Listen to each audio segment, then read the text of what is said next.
95 माय FM, चलो अच्छा सुनते हैं. माय एफएम ची मी आहे आरजे श्रद्धा आणि सोलापूरकर नेहमीच आपण सोलापुरातल्या वेगवेगळ्या पर्सनॅलिटीज बरोबर बोलत असतो. माय एफएम थ्रू तुम्हाला सगळी ही इन्फॉर्मेशन देण्याचं काम मी करते, कारण सोलापूरचं एकमेव लाईव्ह रेडिओ स्टेशन आहे 95 माय एफएम. आणि अशाच खूप गाढा अनुभव असलेल्या आणि एक खूप एव्हरग्रीन चार्मिंग पर्सनॅलिटी माझ्यासोबत आहेत. आणि त्यांचं जे छोटं फूल त्यांनी खूप वर्षांपूर्वी रोवलेलं एक छोटंसं फुलाचं झाड जे आता खूप मोठं झालंय आणि त्याच्यावर खूप सारी फुलं येतात आणि त्या फुलाचा ब्लॉसम आता सोलापूरकर सगळे एक्सपिरियन्स करतायत. अशा अगरवाल्स ब्लॉसम नर्सरी स्कूलच्या डायरेक्टर मिसेस चित्रा राजकुमार अगरवाल मॅम माझ्यासोबत आहेत, ज्यांनी सर्टिफाईड ट्रेनिंग टीचरचा कोर्स कम्प्लीट केलेला आहे. एवढंच नाही तर गर्भसंस्कारचं पण त्यांनी खूप चांगलं असं सर्टिफिकेशन घेतलेलं आहे आणि ह्या सगळ्या त्यांच्या सर्व्हिसेस ते सोलापूर साठी देतात. इथे इंटरव्ह्यूला बसायच्या आधी गप्पा मारताना मॅडमनी मला सांगितलं की लग्नाच्या आधी सुद्धा एज्युकेशन फील्डमध्ये मुंबई सारख्या ठिकाणी त्यांनी काम केलेलं आहे आणि सोलापूरमध्ये आल्यावर सुद्धा त्यांनी ब्लॉसम नर्सरी स्कूल सुरू केलं. गेल्या 24 वर्षापासून ती ही सर्व्हिस आपल्या सगळ्यांना देत आहेत.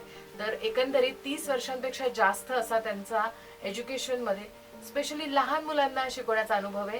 तर आजकालच्या सगळ्या पॅरेंट्सच्या मनात भरपूर प्रश्न असतील, ॲज अ पॅरेंट म्हणून माझ्याही मनात खूप प्रश्न आहेत, तर ते आपण त्यांना आता विचारणार आहोत. First of all Chitra ma'am, आपका बहुत बहुत स्वागत है माय एफएम के स्टुडिओ में. नमस्ते, खूप खूप आभार. तुम्ही जसं आपण आता म्हणजे मी सगळ्यांना सांगितलं की खूप मोठा तुमचा अनुभव आहे, तर सुरुवात कशी झाली या फील्डमध्ये, तुम्हाला काय यावंसं वाटलं आणि ब्लॉसम कसं सुरू केलं याबद्दल आम्हाला जाणून घ्यायला आवडेल. क्या बताएंगे? मी लग्ना अगोदरच माझं पोस्ट ग्रॅज्युएशन कम्प्लीट करून टीचर्स ट्रेनिंग कोर्स करून या क्षेत्रात आले. त्यावेळेस आम्हाला ऑफिस जॉबची परवानगी नव्हती, म्हणून माझे फादर म्हणाले टीचिंग फील्ड मध्ये जावा. फक्त हॉबी आणि हौशीमुळे असंच सुरुवात केली. मग नंतर हा माझा करिअरच झाला. तिकडे करून लग्नानंतर माझ्या हस्बंडने मला सोलापुरात आमच्या घर झाल्यानंतर हे ब्लॉसम नर्सरी स्कूलची सुरुवात करून दिली. वा वा वा. They are the founder of, he is the founder of nursery school. क्या बात आहे. सो स्वप्नांना एक सपोर्ट मिळाला की कसं ते फुलत जातं याचं उत्तम उदाहरण आपल्या सोबत आहे सध्या. आणि जसं मी सांगितलं की 2001 साली ब्लॉसम नर्सरी स्कूलला सुरुवात झाली आहे. 24व्या वर्षात पदार्पण करणार आहेत आणि it is one of the oldest pre school in जुळे सोलापूर एरिया. तर ब्लॉसम बद्दल आम्हाला काय सांगाल? ब्लॉसम म्हणजे तेच खिलती फुलं. आता हा माझा 24वा वर्ष आहे, तर खूपच वेगळा अनुभव आला. आता 10 जूनला आमची शाळा या नवीन वर्षाची सुरुवात झाली. जो फर्स्ट इयर होता माझा 2001-2 त्या वर्षाची मुलं डॉक्टर इंजिनियर झाली आहे. भरपूर मुला मुलींचं लग्न झालं आहे. ते भेटायला येतात. खूप खूप छान वाटते, कारण त्यांची मला त्यांचा चेहरा लक्षात नाही. ते समोरून येऊन सांगतात मॅडम मी तुमच्याकडे शिकलोय. मला एवढा आनंद वाटते की ज्या मुलांना लिहिता येत नव्हतं त्यांच्याकडून मला शिकायची पाळी आली आहे टेक्नॉलॉजी बाबत. खूपच आनंद वाटते. खरंच हा एक वेगळं नॉस्टॅल्जिक फिलिंग असतं जेव्हा लहानपणी आपल्याला आपल्या शाळेतले दिवस आठवतात आणि आपल्या टीचर्स आपल्या समोर येतात. सो आपण एकंदरीत त्याच्याबद्दलच गप्पा मारतोय. 24व्या वर्षात तुम्ही पदार्पण करताय, कसं वाटतंय तुम्हाला आणि काय मग वेगळे प्लॅन्स तुम्ही घेऊन येणार आहात यावर्षी सुद्धा? एकतर माझी 4000 पेक्षा जास्त मुलं बाहेर पडली आहे. आता मी कुठेही गेले तर मुलं मला थांबवून म्हणतात मॅडम तुम्ही अग्रवाल मॅडम ना, मी तुमच्याकडे शिकलो होतो. हे ऐकलं मला तर सगळं म्हणजे काही मिळालं, म्हणजे ओळखतात. आणि आता आमचा जो पहिला दिवस होता 10 जूनला नवीन शैक्षणिक वर्षाचा, दरवर्षी मुलं पहिल्या दिवस रडतात करतात, अगदी साहजिक आहे ते सगळं. पण अगोदरपासून खूप फरक झालाय. आता मुलं थोडी हुशार झालीये, स्मार्ट झालीये, तरी ते अगदी मला पालकांना असं बोलायचंय अगदी साहजिक आहे. कारण पालक थोडं जास्त पॉझिटिव्ह आणि वरीड असतात की शाळेत घालणार आहे पण मुलं रडणार का. मी म्हणते हो नक्कीच रडणार आहे आणि ते रडायलाच पाहिजे. ही नॅचरल प्रोसेस आहे. तुम्ही एक अनजान लोकांकडून कडे मुलांना सोडून जातात, त्यांना एक इमोशनली इन्सिक्युरिटी वाटते, मग ते रडणारच. त्याचा काय उपाय काय, तुम्ही त्यांची मानसिक तयारी करा की तुम्ही एक ठिकाणी जाणार आहे, ती शाळा आहे, ते म्हणजे चांगलं प्लेस आहे, टॉर्चर प्लेस नाहीये. तिकडे खेळणार, तुम्हाला तुमचे फ्रेंड्स मिळणार and you will enjoy that place. He mental preparation झाली तर मुलं नाही रडणार, असं माझं म्हणणं आहे. दुसरं फर्स्ट डे बाबत मला असं म्हणायचं आहे की it is one of the very important day of the career, even more important than the convocation day. Because आता तुमच्या भविष्याची करिअरची फाउंडेशन न्यू ठेवली जाते. बरोबर. आणि आजचा त्याचाच परिणाम तुम्हाला कॉन्व्होकेशनच्या रिटर्न मध्ये मिळणार आहे. म्हणजे दिस इज व्हेरी इम्पॉर्टंट डे. याला एकदम लाईटली घ्यायचं नाही, त्याची तयारी केली पाहिजे. करेक्ट.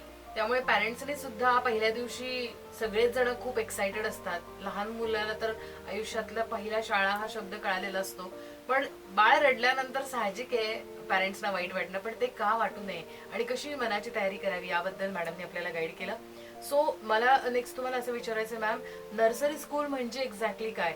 आजकाल अंगणवाडी किंवा मॉन्टेसरी हे शब्द पण असतात, पण ह्या सगळ्यांमध्ये डेफिनेटली काही ना काहीतरी फरक आहे, तर तो आम्हाला काय समजवाल तुम्ही? नर्सरी स्कूल म्हणजे हा खूपच जुना कन्सेप्ट आहे. मॅडम मॉन्टेसरीने रशियामध्ये मॉन्टेसरी हा क्लास चालू केला होता आणि हा होता class for mentally challenging children of any age group. But afterwards professor फोरवेलने याला ग्रॅज्युअली इम्प्रूव्ह करून training for small age children start केला आणि टुडे हाच कन्सेप्ट जास्त एक्सेप्टेबल आहे. Montessori is totally different concept. तर आता काय आहे की लर्निंग प्रोसेस, एज्युकेशनला आपण डिग्री पहिली दुसरी हे सगळं म्हणायचं नाही. Education through out the immediately even before conception from the time of conception it is a learning process. So learning process starts right from the day of conception. Play school is still too late. मी काय म्हणते नाही, अजून मुलगा लहान आहे, अजून रडतंय म्हणून घालायचं, त्याची तयारी होणार. बरोबर. आणि बाळ पोटात आला तेव्हापासून त्यांना गर्भसंस्काराची ट्रेनिंग आईला लागते.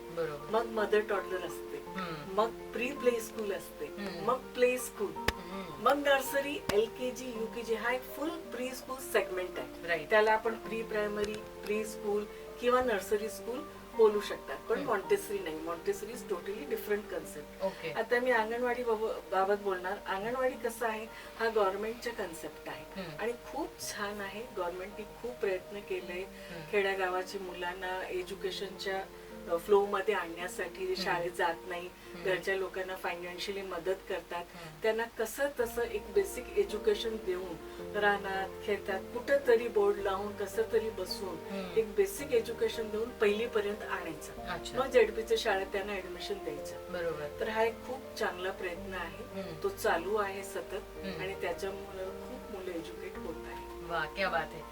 सो कसे याच्यातले फरक आहेत आणि कसे स्टेप बाय स्टेप लहान मुलांना आपण ट्रेन केलं पाहिजे त्याबद्दल मॅडमनी आपल्याला सांगितलंय.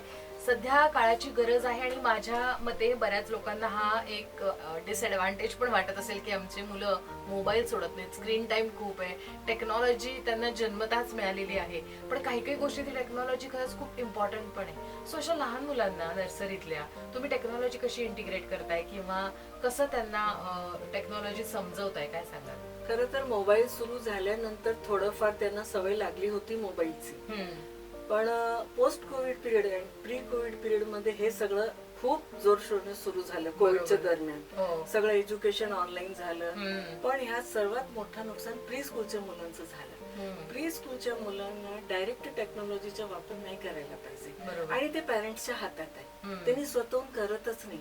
आपण पॅरेंट्स त्यांना इन्सिस्ट करतात, ते नाही करायला पाहिजे.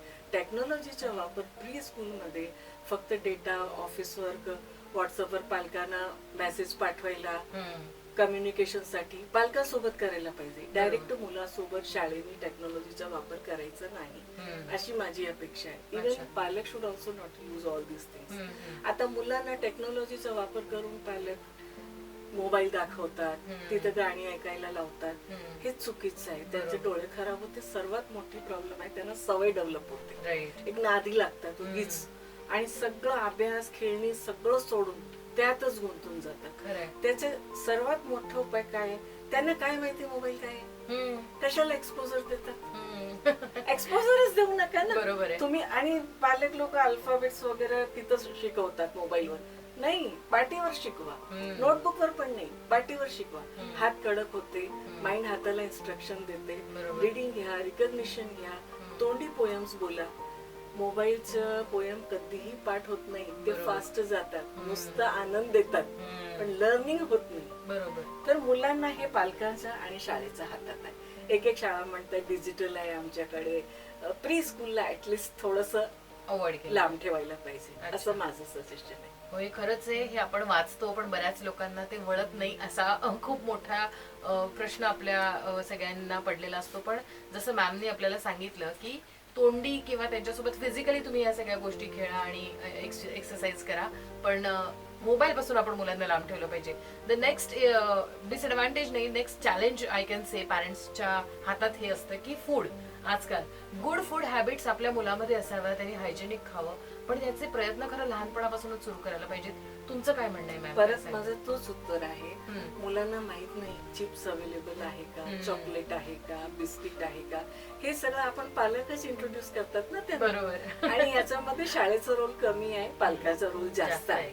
टेक्नॉलॉजी मध्ये ठीक आहे, शाळा पण इन्सिस्ट करते तर ठीक आहे शाळा नको करा, पण ह्याच्यामध्ये कसं आहे, पालकांनी थोडीशी मेहनत घ्यावी लागणार. मुलांना एक्सपोजर देऊच नका. आपण फ्रुट्स व्हेजिटेबल शिकवतात त्यावेळेस खाता खातानाच दाखवा की ही व्हेजिटेबल आहे, हे बघ याची भाजी किती छान वाटते. आपण असं म्हणलं की खरंच त्यांना वाटते छान वाटते. बरोबर. तर किती पॉसिबल आहे तेवढं ते सगळ्यांची एक्सपोजर देऊच नका. म्हणजे असं नाही द्यायचं मग ओढून घ्यायचं, हे खाऊ नको, हे खराब असते, असं नाही. तुम्ही एक्सपोजरच देऊ नका ना त्यांना. बरोबर. ग्रॅज्युअली कधीतरी आठवड्यात एकदा खाल्लं ठीक आहे, शाळेत डब्यात नाही द्यायचं, नेहमी नाश्त्यात द्यायचं नाही, असं नाही. कधीतरी एखाद्या वेळेस आज आपण बाहेर जाणार आहोत, आज तुला काय खायचं खाऊन घे, असं आठवड्यात एक वीक ठेवायचं, 1 a day बस. आणि हेल्दी फूड आहे, पॅकेट फूड्स आहे, बिस्किट्स आहे, मॅगी आहे, अजिबात. शेवया द्या ना, आपल्या सोलापुरात खूप छान आहे, त्यालाच मॅगी बोलून दे. बरोबर बरोबर.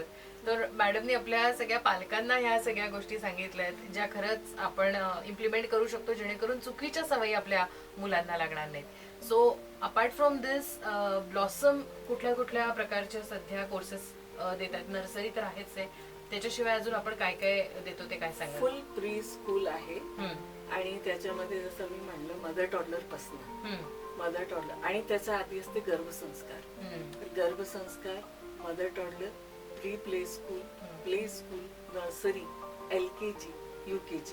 आता तर NEP मध्ये पण नर्सरी स्कूलला रिकग्निशन मिळालेलं आहे. बरोबर. आणि माझं असं म्हणणं आहे की पालकांनी असं विचारच करू नये, मुलं अजून लहान आहे, तो लहान नाहीये, जन्माला आल्याच्या अगोदरच त्याला हे सगळं ट्रेनिंग सुरू झाली पाहिजे आणि पालकांची मानसिक तयारी झाली पाहिजे. प्रश्न पडतील की मदर टॉडलर काय आहे? मदर टॉडलर म्हणजे 6 महिन्याचं बाळ झाल्यानंतर आई आणि मुलांना एकत्र शाळेत शिक्षण द्यायचं, कारण आई पण ट्रेन नसते ना, त्याच्या वेळेस हे सगळं नव्हतं, म्हणून त्यांना ट्रेनिंग द्यायची, कसं घ्यायचं मुलांना, काय करायचं.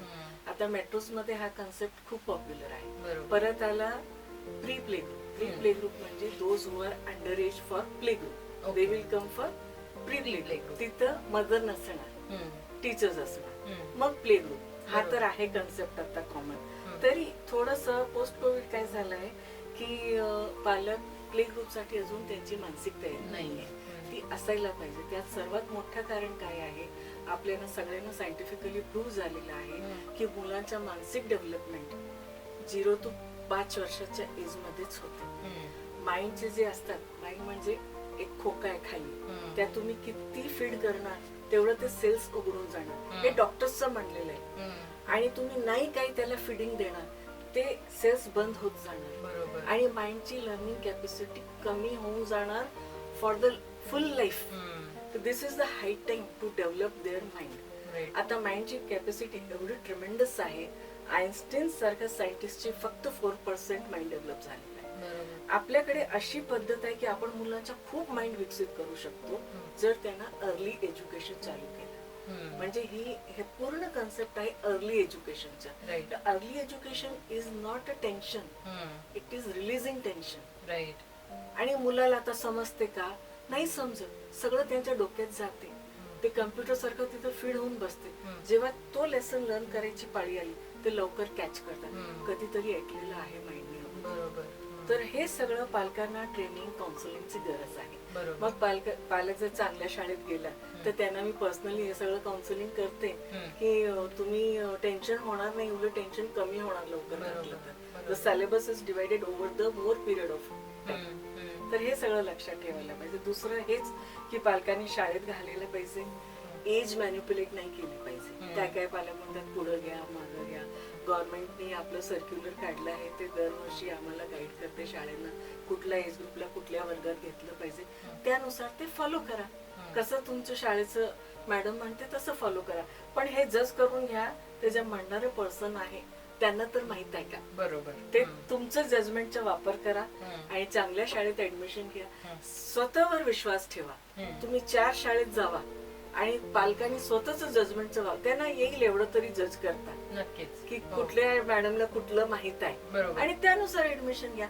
पण घ्या, घरी बसवू नका. मेन उद्देश माझा तोच आहे. आणि हे फाउंडेशन इयर आहे.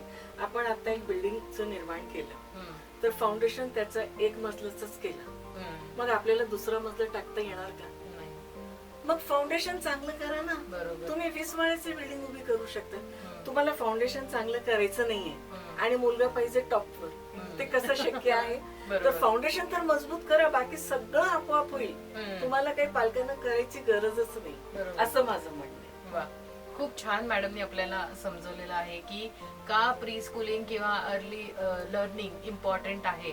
आणि आय एम शुअर की जुळे सोलापूरमध्ये राहत असलेल्या सगळ्या पालकांना लोकांना इव्हन अख्ख्या सोलापूरमध्ये सगळ्यांना खूप चांगला ऑप्शन आहे आपल्याकडे म्हणजेच Agarwal's blossom nursery school. So ma'am वेळात वेळ काढून तुम्ही आला आणि आम्हाला खूप छान गोष्टी समजवल्या. त्याबद्दल थँक्यू सो मच. जाताना काही एक मेसेज सगळे लिसनर्सना तुम्ही माय एफएम थ्रू काय देऊ शकता. खूप खूप आभार माय FM 95चं, श्रद्धा, सचिन सर आणि सगळ्या स्टाफचं. आणि मला बोलवले आमच्या स्टाफ तर्फे खूप खूप आभार. धन्यवाद. Thank you ma'am.